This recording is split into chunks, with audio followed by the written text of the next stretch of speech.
ప్రారంభించుకుందాం. మహాపరిశుద్ధుడు గనుడైన యేసయ్యా, నీకు వందనాలు, స్తుతులు, స్తోత్రాలు చెల్లించుకుంటున్నాం ప్రభువా. అయ్యా, ఇది నన్నిటి రీతిగా నీ సన్నిధిలో చేరినైనా ప్రభువా, నేను ఆరాధన చేయడానికి ప్రభువా మాకిచ్చిన ధన్యతను బట్టి నీకు వందనాలు, స్తోత్రాలు ప్రభువా. అయ్యా, నీ యొక్క మాటలనైనా ప్రభు యేసయ్య తండ్రి వినడానికి మేము వచ్చి ఉన్నాం ప్రభు యేసయ్య తండ్రి. మీరు మాతో మాట్లాడండి ప్రభు యేసయ్య, మమ్మల్ని దాటిపోవద్దు యేసయ్య. నీవేదైతే నైనా ప్రభు యేసయ్య తండ్రి మా కొరకు సిద్ధపరిచున్నావు నైనా తండ్రి ప్రభు యేసయ్య, మాటలనైనా తండ్రి ప్రభు యేసయ్య వారికి నైనా తండ్రి అర్థం అవడం రీతిగా నేను చెప్పడానికి అయ్యా ప్రభువా నన్ను మరుగుపరిచి మీరే వారితో మాట్లాడమని ఆయన ప్రభువా తండ్రి నీకు ప్రార్థన చేస్తున్నాం ప్రభువా. అలాగే నైనా తండ్రి ఈ వాక్యం ఎవరి కొరకైతే నువ్వు సిద్ధపరిచి ఉంచావు నైనా తండ్రి ప్రభు యేసయ్య, ఆ బిడ్డలనైనా తండ్రి సమాధానం పొంది తిరిగి వెళ్ళడానికి సహాయం చేయమని సమస్తం నీ చేతులకు అప్పగించుకుంటే యేసయ్య నామములో అడిగి వేడుకొని పొందుకుని ఉన్నాం తండ్రి, ఆమేన్.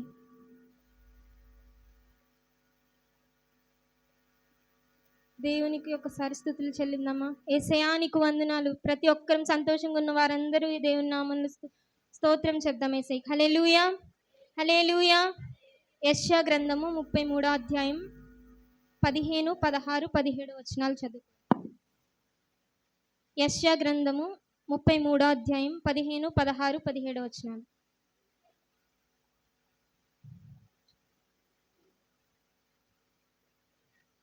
నీతిని అనుసరించుచు నడుచుచు యథార్థముగా మాట్లాడుచు నిర్బంధన వలన వచ్చు లాభమును ఉపేక్షించుచు లంచము పుచ్చుకొనకుండా తన చేతులను మలుపుకొని హత్యను మాట వినకుండా చెవులు మూసుకొని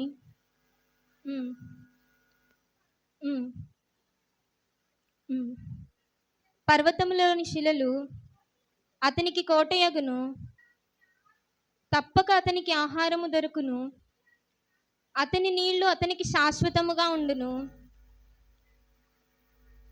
అలంకరింపబడిన రాజును నీవు కన్నులారా చూచెదువు, బహుదూరమునకు వ్యాపించుచున్న దేశము నీకు కనబడును. ఆమేన్.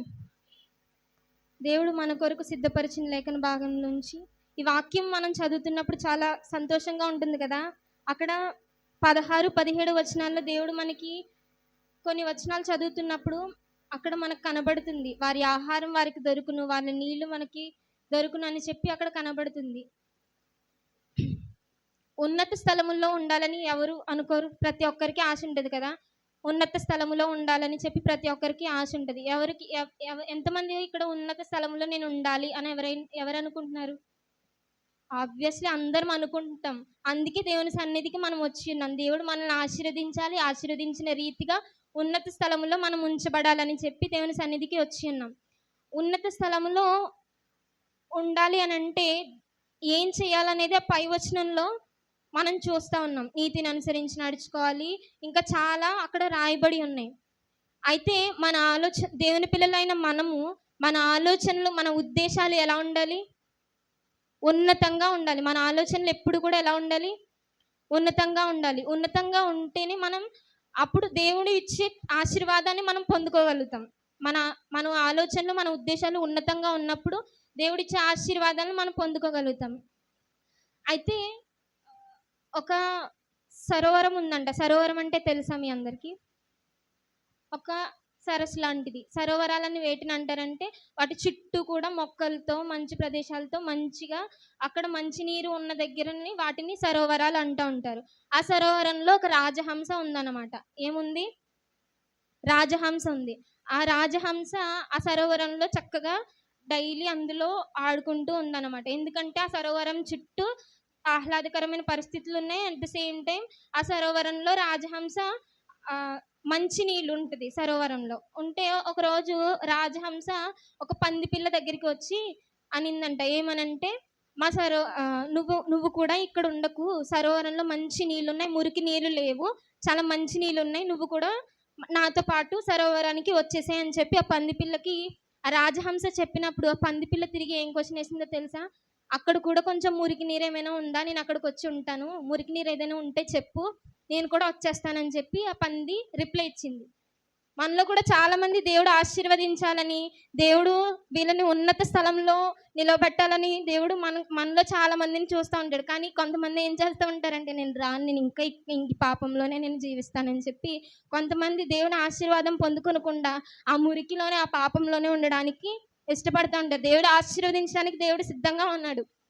దేవుడు తన తన పిల్లలైన వారిని ఆశీర్వదించి, ఆ మురికి నుంచి, ఆ పాపంలోంచి లేవనెత్తి ఉన్నత స్థలములపై నిలబెట్టడానికి దేవుడు సిద్ధంగా ఉన్నాడు. కానీ వాళ్ళేం చేస్తారంట? తిరిగి ఆ మురికిలోనే, ఆ పాపంలోనే ఉండాలని అనుకుంటా ఉంటారు. ఆహ్, మనం బైబిల్‌లో ఒకతన్ని చూస్తా ఉంటాం. మంచి సమరయుడు. ఆ మార్గం గుండా ఒక వ్యక్తి వెళ్తున్నప్పుడు, ఆ వ్యక్తిని కొంతమంది దొంగలు పట్టుకొని ఏం చేశారు? అతనికున్న సమస్తాన్ని దోచుకున్నారు. అతని ఒంటి మీద బట్టలు, అతని బంగారము ప్రతీది తన ఒంటి మీద ఉన్న వస్త్రాన్ని కూడా సమస్తం తీసుకొని కొట్టేసి వెళ్ళిపోయినప్పుడు, ఆ మార్గము గుండగా వెళ్ళిన యాజకుడు, లేవీయుడు అతన్ని దాటి వెళ్ళిపోయారు. కానీ, ఆ మార్గం గుండా వచ్చిన మంచి సమరయుడు ఏం చేశాడు? అతను వచ్చిన వాహనాన్ని అతను దిగి ఆ సం ఎవరైతే గాయపరచబడ్డాడో, ఎవరైతే దొంగిలింపబడ్డాడో, ఆ వ్యక్తిని తన వాహనం మీద ఎక్కించాడంటే ఎంత గొప్ప ఎక్స్‌చేంజ్ కదా! దేవుడు కూడా మన పాపములన్నిటిని, మన బాధలన్నిటిని తీసివేసి, అలా మనల్ని తన వాహనాన్ని ఎక్కించి, మనకి కూడా దేవుడు మనల్ని ఉన్నత స్థలం మీద ఉంచాలని దేవుడు ఆశపడుతున్నాడు. అయితే ఈ మధ్యాహ్న కాల సమయంలో మనం తెలుసుకోవాల్సిన విషయం ఏంటంటే, ఉన్నత స్థలముల మీద ఉన్న వారికి కలిగే ఆధిక్యత ఏంటి? ఉన్నత స్థలముల మీద కలిగే ఆధిక్యత ఏంటి? ఇప్పుడు ఏదైనా ఒక కాంపిటీషన్‌లో మనం పార్టిసిపేట్ చేస్తున్నాం అనుకోండి. అక్కడ వాళ్ళు మనకి ఏదైనా ఆ కాంపిటీషన్‌కి తగ్గిన ఫస్ట్ వచ్చిన వాళ్ళకి పలానా ప్రైజ్ మనీ లేదంటే ఏదైనా ఒక గిఫ్ట్ ఇస్తారంటే వాళ్ళకి కొంచెం ఎంకరేజ్‌మెంట్‌గా ఉంటది. అవునా? అప్పుడు మనం ఏం చేస్తామంటే ఎంకరేజింగ్‌గా ఆ గిఫ్ట్ కోసమైనా సరే కొంతమంది పార్టిసిపేట్ చేసేవాళ్ళుంటారు. గిఫ్ట్ కోసమే అనుకోండి. గిఫ్ట్ కోసం పార్టిసిపేట్ చేసేవాళ్ళుంటారు. అలాగే నీవు ఉన్నత స్థలంలో ఉంటే గనక దేవుడు నీకిచ్చే ఆధిక్యతలేంటి అనేది మనం తెలుసుకుందాం. మొట్టమొదటిగా దేవుడు మనకి ఇవ్వాలనుకుంటున్న ఆధిక్యత. ఫస్ట్ కీర్తనల గ్రంథము 69 అధ్యాయం 2వ వచనం చదువుకుందాం. కీర్తనలు గ్రంథము 69 అధ్యాయము 2వ వచనం. నిలుకనీయని అగాధమైన దొంగ ఊబిలో నేను దిగిపోచున్నాను. అగాధ జలములలో నేను దిగబడి ఉన్నాను. వరదలు నన్ను ముంచివేయుచున్నవి. నేను మొరపెట్టుట చేత అలసి ఉన్నాను. అక్కడ మనం చూస్తున్నాం. నిలుకనీయని అంటే నిలుచోడానికి కూడా స్థలం లేదంట అతనికి. దొంగ ఊబిలో పడిపోయి ఉన్నాడు. అయినప్పటికీ కూడా దేవుడు ఏం చేస్తా ఉన్నాడు? మనుషులు కొన్నిసార్లు ఒక బస్సులో ఒక తండ్రి, కూతురు ఇద్దరు ప్రయాణం చేస్తా ఉన్నారంట. ప్రయాణం చేస్తా ఉన్నప్పుడు ఆహ్, కొంత దూరం వెళ్ళేసరికి ఆ కూతురికి ఏమైందంటే కొంచెం నిద్రలోకి జారుకొని ఆ బస్సు కొంచెం కుదుపులకి కొంచెం ఆ అమ్మాయి ఏం చేసిందంటే సీట్‌లో కూర్చున్న అమ్మాయి కింద పడింది. కింద పడేసరికి నార్మల్‌గా మనమేం చేస్తాం? ఎవరైనా పడిపోతే మనం మనుషులు చేసే పనేంటి? ఫస్ట్ ఆళ్ళు లేవడం పక్కన పెట్టు. ఆళ్ళు లేపడం పక్కన పెట్టి నవ్వుతాం. ఫస్ట్ మనకొచ్చేదేంటంటే నవ్వొస్తది. అవును కదా! అలాగే ఆ బస్సులో ఆ పాపని చూసి అందరూ నవ్వుతున్నారంట. నవ్వుతుంటే ఆ అమ్మాయి ఒకసారిగా తన తండ్రి వైపు చూసింది. తన తండ్రి వైపు చూసినప్పుడు తన తండ్రి మాత్రము తనని ఏం చేశాడంటే తన వైపు నవ్వకుండా ఆ బిడ్డని తీసుకొని ఆ తండ్రి హత్తుకున్నాడనమాట. హత్తుకున్నప్పుడు ఆ తండ్రి వైపు చూసి థాంక్ యూ డాడీ అని చెప్పింది. మనుషులు కూడా చాలామంది మనం పడిపోతే చూడాలనుకుంటారు. మనం మన మనం ఏమంటే మనం పడిపోయినప్పుడు మనం బాధల గుండా వెళ్తున్నప్పుడు, మనం కష్టాల గుండా వెళ్తున్నప్పుడు మనుషులు మనల్ని చూసి నవ్వుతారు. మనం చూస్తే పడిపోతే చూడాలనుకుంటారు. కానీ మన యేసయ్య మనల్ని చూసి హత్తుకునే దేవుడు. ఆ పాపపు ఊబిలోంచి నిలబెట్టి మనల్ని నడిపించే దేవుడు. అయితే ఆహ్, మన టాపిక్ ఏంటంటే ఉన్నత స్థలంలో ఉండాలంటే వాళ్ళకి కలిగిన ఆధిక్యతలేంటి? మొట్టమొదటిది మనం 16వ వచనం చదివితే, పర్వతములోని శిలలు అతనికి కోటయగును. ఫస్ట్‌దేంటి? పర్వతములోని శిలలు ఏమైపోతాయంట? కోటలైపోతాయి. శిల అంటే ఏంటి? రాక్. అంతే కదా! రాక్స్ నుంచే కదా శిలలని చెక్కుతారు. రాతి నుంచి శిలను చెక్కుతారు. ఆ రాతిని దేవుడు ఎలా మారుస్తానని దేవుడు వాగ్దానం చేసి ఉన్నాడు? కోటగా మారుస్తానని వాగ్దానం చేసి ఉన్నాడు. కోటలో ఉన్న వారికి ఏముంటది? కోటలో ఉన్నవారికి ఏముంటది? సురక్షితంగా ఉంటారు కోటలో ఉన్నవారు. అవునా?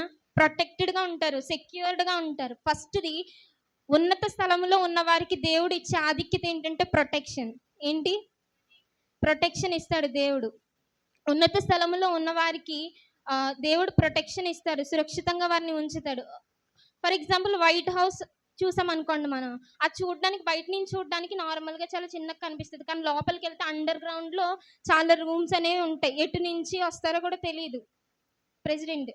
అయితే అలాగే దేవుడు పర్వతం మీద ఉన్నప్పుడు వారిని ఏం చేస్తా అంటున్నారు? శిలలని కోటగా మారుస్తానంటున్నారు. ఆమేన్.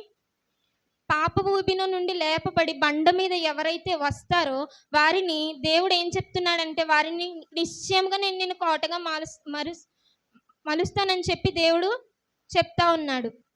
ఇట్ టాక్స్ అబౌట్ ప్రొటెక్షన్ అనమాట. ఏంటంటే కోటలో ఉన్న వారికి ఏముంటది? ప్రొటెక్షన్ ఉంటది.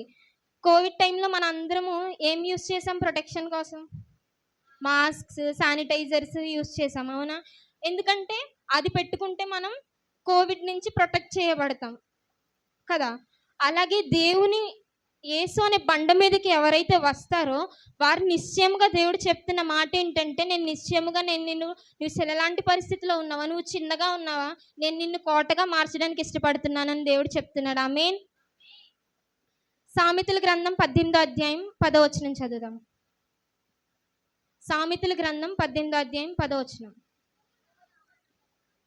యెహోవా నామము బలమైన దుర్గము, నీతిమంతుడు అందులోనికి పరిగెత్తి సురక్షితముగా నుండును. బండ మీద ఉన్నవారు ఎలా ఉంటారు? సురక్షితంగా ఉంటారు. సరైన ప్లేస్‌లో, సరైన ప్రాంతంలో నీవు ఉంచబడినప్పుడు నీవు ఉన్నది నేను ఇన్‌సిగ్నిఫికెంట్ ప్రభువా, నా వల్ల ఏం ఉపయోగం లేదు దేవా, నాలో ఏది లేదని నువ్వు అనుకుంటున్నావేమో. దేవుడు నిన్ను సిగ్నిఫికెంట్‌గా అందరికి ఉపయోగపడే పాత్రగా దేవుడు నిన్ను చేయాలని ఇష్టపడుతున్నాడు. ఆమేన్. మోషే ఇశ్రాయేలుని నడిపించినప్పుడు ఇశ్రాయేలీయులకి తాగడానికి ఏం లేదు, జలం లేక వాళ్ళు చాలా దప్పిగొంచున్నారు. దప్పిగొంచున్నప్పుడు మోషే చేతి కర్రని దేవుడు వాడుకున్నాడు. ఆ కర్రకి ఎటువంటి సిగ్నిఫికెన్స్ ఉందా నార్మల్‌గా అయితే? లేదు. కానీ ఆ కర్రకి దేవుడికి ప్రాణం ఇచ్చినప్పుడు ఆ కర్ర పాముగా మారింది. అదే కర్ర తట్టుబడి వారికి బండ నుంచి నీళ్ళొచ్చేలా కూడా చేసింది. అలాగే మన జీవితంలో కూడా ఏదైతే నువ్వు అనుకుంటున్నావో, నేను చిన్నగా ఉన్నాను దేవా, ఏంటి నా పరిస్థితి ఏంటి? నా వల్ల ఏం ఉపయోగం లేదు. నాకు ఉద్యోగం రావట్లేదు. లేకపోతే నా పరిస్థితుల్లో కూరుకుపోతున్నానని నువ్వు అనుకుంటున్నావు. కానీ దేవుడు నిన్ను చెప్పాలనుకుంటున్న మాట, నువ్వు ఎలా అయితే ఉన్నావో స్థిరంగా అలానే ఉండు. నేను నీ పరిస్థితిని కోటగా మారుస్తానని దేవుడు చెప్తున్నాడు. దావీదు ఎంతమంది కుమారులు యెష్షయికి? 8 మంది కుమారులు. 8 మంది కుమారుల్లో అభిషేకించడానికి ఎవరొచ్చారు అక్కడికి? సమూయేలు అభిషేకించడానికి వచ్చినప్పుడు దావీదుని కనీసం ఎవరైనా ఇన్వైట్ చేశారా అక్కడికి? ఇన్వైట్ చేయలేదు. అక్కడ ఎంతమంది? 8 మంది కుమారులు. అక్కడ ఎంతమంది ఉంచబడ్డారు? 7 మాత్రమే అనాయింట్ చేయబడ్డానికి వరుసగా నిలవబడ్డారు. కానీ సమూయేలు వచ్చి ప్రార్థించినప్పుడు ఇతను కాదు, ఇతను కాదు, ఇతను కాదు, ఇతను కాదు. అక్కడ దావీదు చిన్నవాడు. దావీదు ఏం చేయలేడు. దావీదు గొర్రెలు కాసుకుంటున్నవాడనే దావీదు గురించి తన తండ్రి అనుకున్నాడు, లేదా తన అన్నదమ్ములు అనుకున్నారు. కానీ దేవుడు చెప్పిన మాట, ఇతను నాకు కావాల్సిన అధిపతి ఇతనే అని చెప్పి దేవుడు ఎన్నుకున్నాడు కదా! అలాగే దేవుడు కూడా మనల్ని ఎన్నుకోవాలని ఆశపడుతున్నాడు. దేవుడు కొండ మీద ప్రసంగం చేసినప్పుడు అక్కడికి ఇంచుమించు ఎంతమంది వచ్చారు? అక్కడ రాయబడి ఉంది ఇంచుమించు 5,000 మంది పురుషులని రాయబడి ఉంది. అవునా? 5,000 మంది పురుషులు, 5,000 మంది పురుషులని రాయబడి ఉంది. 5,000 మంది పురుషులంటే వారందరికీ ఒక్కొక్క భార్య చొప్పున వేసుకుంటే 5,000 అంటే 5,000 మంది భార్యలు. ఎంత? 10,000 అక్కడికి. 10,000 ఒక్కొక్కరికి 2 మంది పిల్లలు వేసుకున్నారనుకో, 5 2 10, 10 10 మొత్తం నియర్లీ 20,000 పీపుల్ ఉన్నారు అక్కడ. కానీ అక్కడ చిన్న బాలుడు ఎన్ని రొట్టెలు, ఎన్ని చేపలు తీసుకొని వచ్చాడు? 5 రొట్టెలు, 2 చేపలు. నార్మల్‌గా తను అనుకోవచ్చు కదా, ఇంతమంది జనాంగానికి ఇవి ఎక్కడ సరిపోతాయి అని చెప్పి అనుకోవచ్చు కదా! కానీ ఆ బాలుడు వెనకడుగు వేయలేదు. తనకిచ్చింది కొంచెమైనా కూడా దేవుని దగ్గరికి తీసుకొచ్చి విశ్వాసంతో పెట్టాడు. పెట్టినప్పుడు అక్కడ ప్రతి ఒక్కరు కూడా సమృద్ధిగా వాళ్ళు ఫీడ్ చేయబడ్డారని చెప్పి అక్కడ రాయబడి ఉంది. అవునా? వాళ్ళందరూ తినగా కూడా ఇంకా ఎన్ని గంపలు మిగిలినాయి? 12 గంపలు ఇంకా మిగిలాయి. అక్కడ అంతమంది తిన్నా కూడా 12 గంపలు మిగిలాయని చెప్పి అక్కడ రాయబడి ఉంది. ఆ బాలుడికున్న విశ్వాసం ఎంత గొప్పదో చూడండి. నాకున్నది చిన్నదే, వీళ్ళకి సరిపోదు అని చెప్పి తన దగ్గర పెట్టుకుని ఉంటే అక్కడ ఆ కార్యం చూడగలిగేవారా? కాదు. అతను ఎప్పుడైతే ముందుకొనొచ్చి దేవుని వైపు నిలబడి దేవుని యొక్క బండ మీద నిలబడ్డాడో దేవుని పక్షాన కార్యం చేయబడింది. రెండవది దే బండ మీద నిలుచున్న వారికి కలిగే రెండో ఆధిక్యత ఏంటంటే, నెక్స్ట్ లైన్ చదువుదాం. తప్పక అతని ఆహారము దొరుకును, అతని నీళ్లు అతనికి శాశ్వతముగా ఉండబడును. ఆమేన్. ఈ వచనం చదువుతున్నప్పుడు అందరికీ చాలా హ్యాపీగా ఉంటది కదా. ఎవరికి ఉండదు చెప్పండి? ప్రతి ఒక్కరు కూడా సాటిస్ఫైడ్‌గా వాళ్ళ ఫుడ్ వాళ్ళకు ఉండాలని ఎవరికి ఉండదు? ప్రతి ఒక్కరు మీ మీ పక్కన ఉన్న వాళ్ళతో తిరిగి షేక్ హ్యాండ్ ఇచ్చి, నీ నీళ్లు నీకు తప్పక దొరుకును అని చెప్పండి. నీ నీళ్లు నీకు తప్పక దొరుకును అని ప్రతి ఒక్కరు చెప్పండి. ఇక్కడ నీళ్లు అంటే ఏంటంటే, ఇక్కడ సాటిస్ఫాక్షన్. ఫస్ట్ దేన్ని నేర్చుకున్నాం మనం? ప్రొటెక్షన్. బండ మీద ఉన్న వారికి ఏం దొరుకుతుంది? ప్రొటెక్షన్. రెండోదిగా సాటిస్ఫాక్షన్. Ultimate satisfaction. దేవుని దగ్గరికి వచ్చి దేవుని బండ మీద ఉన్న వారికి ఖచ్చితంగా అల్టిమేట్ సాటిస్ఫాక్షన్, నార్మల్ సాటిస్ఫాక్షన్ కూడా కాదంట, అల్టిమేట్ సాటిస్ఫాక్షన్ దొరుకుతుంది. ఒక వ్యక్తి చాలా ఎండలో నడుచుకుంటూ వస్తున్నాడు. ఆ నడుచుకొని వచ్చిన వ్యక్తికి ఒక గ్లాసుడు మంచినీళ్ళు ఇచ్చి చూడండి. మీకు నార్మల్గా దాహంగా ఉన్న వ్యక్తికి ఒక గ్లాస్ మంచినీళ్ళు ఇవ్వండి. ఒక ఎండలో నడుచుకొని పరిగెత్తుకుంటూ వచ్చిన వ్యక్తికి ఒక గ్లాస్ మంచినీళ్ళు ఇచ్చినప్పుడు అతనికి ఎలా ఉంటుంది? సంతృప్తిగా ఉంటుంది. అవునా? ఎలా ఉంటుంది అతనికి? సంతృప్తిగా ఉంటుంది. సేద తీర్చబడతాడు. అవును కదా. అతను ఎంత కష్టంతో అది నడుచుకొని వచ్చాడో ఆ ఎండలో, ప్రతిదీ కూడా మర్చిపోయి అది సేద తీరుతూ అతను ఆ దాహాన్ని తీర్చుకుంటాడు. అవునా? రెండోది మనం నేర్చుకుంటున్నది ఏంటంటే, నీళ్ళు అంటే ఏంటంటే సాటిస్ఫాక్షన్. ఇక్కడ బైబిల్ గ్రంథంలో నీళ్లు అంటే 2 రకాలుగా చెప్పి ఉన్నాడు దేవుడు. మొదటిది వాక్యం, రెండోది పరిశుద్ధాత్మ. ఎఫెసీ గ్రంథం 5వ అధ్యాయం 27వ వచనం ఆఖరి లైన్లో చదువుదాం. 5:27. ఎఫెసీ 5:27 లాస్ట్ లైన్ చదువుదాం.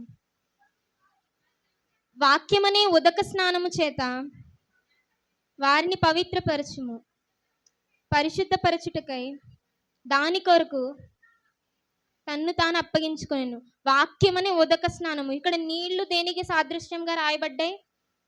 వాక్యానికి సాదృశ్యంగా రాయబడ్డాయి. నువ్వు ఎప్పుడైతే బండ మీద ఉన్న అనుభవం నీవు కలిగి ఉంటావో, దేవుని వాక్యము నీతో మాట్లాడుతూ ఉంది. దేవుని వాక్యం ద్వారా నువ్వు తృప్తిపరచబడతా ఉంటావు. దేవుని వాక్యం ద్వారా నువ్వు పోషించబడతా ఉంటావు. అండ్ ఇంకొకటి రెండవది నీరు అనగా పరిశుద్ధాత్మ.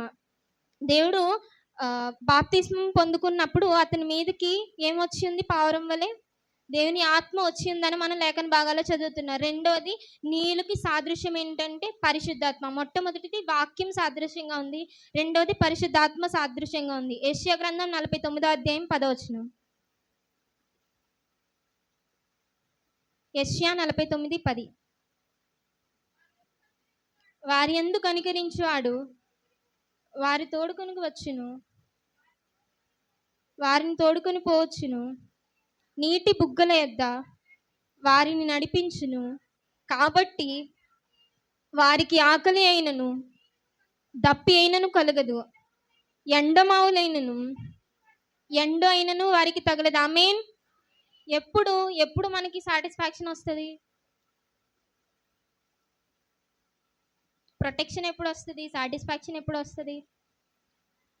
బండ మీద అనుభవం నీకు కలిగి ఉండాలి. బండ మీద నీవు వచ్చినప్పుడు ఫస్ట్ది దేవుడు నీకు ప్రొటెక్షన్ ఇస్తాడు, రెండవది సాటిస్ఫాక్షన్ అనేది దేవుడు నీకు ఇస్తాడు, మూడవది నెక్స్ట్ 17వ వచనం చదువుతాం. యెషయా గ్రంథం 33:17. అలంకరింపబడిన రాజును నీవు కన్నులారా చూచెదవు. మూడవది ఏంటి? అలంకరించబడిన రాజు అంటే ఎవరు? యేసయ్యని ఎలా చూస్తాం మనం? కన్నులారా చూస్తాం. యేసయ్యని కన్నులారా చూసే అనుభవం అంటే ఎంత గొప్ప అనుభవం కదా. ఆ కన్నులారా చూస్తామంట దేవుడు. మూడవది ఏంటంటే దేవుణ్ణి చూసే అనుభవంలోనికి మనం వస్తాం. అలా చూసినప్పుడు నెక్స్ట్ లైన్ చదువుదాం. బహుదూరమున వ్యాపించుచున్న దేశము నీకు కనబడును. ఆమేన్. ఎంతమంది చూడాలనుకుంటున్నారు దేవుడు మన కొరకు సిద్ధపరిచి ఉంచిన దేశము? అందరం చూడాలనుకుంటాం కదా! ఎప్పుడైతే వారు బండ మీదకు ఉన్నత స్థలముల మీద ఉండే అనుభవంలోకి వస్తారో వారికి ఏం కనబడతా ఉందంట? ఉన్ దూరమున ఉన్న దేశము వాళ్ళకి కనబడుతుంది. ఇంక్రీజ్ అంటే దూరంన వ్యాపించుచున్న దేశము వాళ్ళకి కనబడుతుంది. వాళ్ళ జీవితంలో వాళ్ళ వృద్ధిని చూస్తారు. ఇంక్రీజ్‌ని చూస్తారు. వారి జీవితంలో ఏదైతే వారు ఉన్నదానికంటే రెట్టింపు ఆశీర్వాదం, రెట్టింపు ప్రతీది కూడా ఇంక్రీజ్ వారి జీవితంలో పొందుకుంటారని దేవుడు సెలవిస్తా ఉన్నాడు. యెషయా గ్రంథం 26 అధ్యాయం 15 వచనం చదువుదాం. యెహోవా నీవు జనమును వృద్ధి చేసితివి. దేశము యొక్క సరిహద్దులను విశాలపరిచి నిన్ను నీవు మహిమపరుచుకుంటివి. దేవుడు ఏం చేస్తా అంటున్నాడు? జనములను వృద్ధి చేస్తా అంటున్నాడు. ఈ 3 కూడా మనం దేవుని నుంచి పొందుకుంటాం. ఎప్పుడు? ఉన్నత స్థలముల మీద నీవు ఉన్నప్పుడు దేవుడు మొట్టమొదటిగా నీకు ప్రొటెక్షన్ ఇస్తాడు. సెక్యూరిటీ ఇస్తాడు. ఎందుకంటే అప్పుడు నీ జీవితంలో ఏమవుతది? శిలలు ఏమైపోతాయి? కోటలుగా మారిపోతాయి. రెండవది, దేవుడు నీ జీవితంలో సాటిస్ఫాక్షన్ ఇస్తానంటున్నాడు. Ultimate satisfaction. నీ ఆహారం నీకు తప్పక దొరుకుతుంది. నీ నీళ్ళు నీకు శాశ్వతంగా ఉంటాయి. మూడవది, దేవుడు చెప్పుచున్న మాట, దూరమున వ్యాపించుచున్న దేశమును నీవు చూసేదవు. నిశ్చయముగా నీ జీవితంలో నీవు వృద్ధి అనేది చూస్తావని దేవుడు చెప్తున్నాడు. ఈ వాక్యం ద్వారా మీతో దేవుడు చెప్పాలనుకుంటుంది ఏంటంటే, నువ్వు అనుకోవచ్చు, ఏంటి ప్రభువా నా పరిస్థితి ఏంటి? ఇన్ని దినాల నుంచి నీ సన్నిధికి వచ్చుచున్నాను, ఇన్ని దినాల నుంచి నీ దగ్గర విజ్ఞాపన చేస్తా ఉన్నాను, ఏంటి నాకు కలిగిన ప్రతిఫలం అని చాలా మంది అనుకుంటా ఉండొచ్చు. దేవుడు మీతో చెప్పమన్న మాట, దేవుడు మీకు ప్రొటెక్షన్ ఇవ్వాలనుకుంటున్నాడు. దేవుడు మీకు అల్టిమేట్ సాటిస్ఫాక్షన్ ఇవ్వాలనుకుంటున్నాడు. దేవుడు మీ జీవితంలో వృద్ధిని ఇవ్వాలనుకుంటున్నాడు. మీ జీవితంలో ఆయన ఆశీర్వాదంతో నింపాలని దేవుడు ఆశపడుతున్నాడు. ఈ చిన్న వాక్యం దేవుడు దీవించును గాక. ఆమేన్.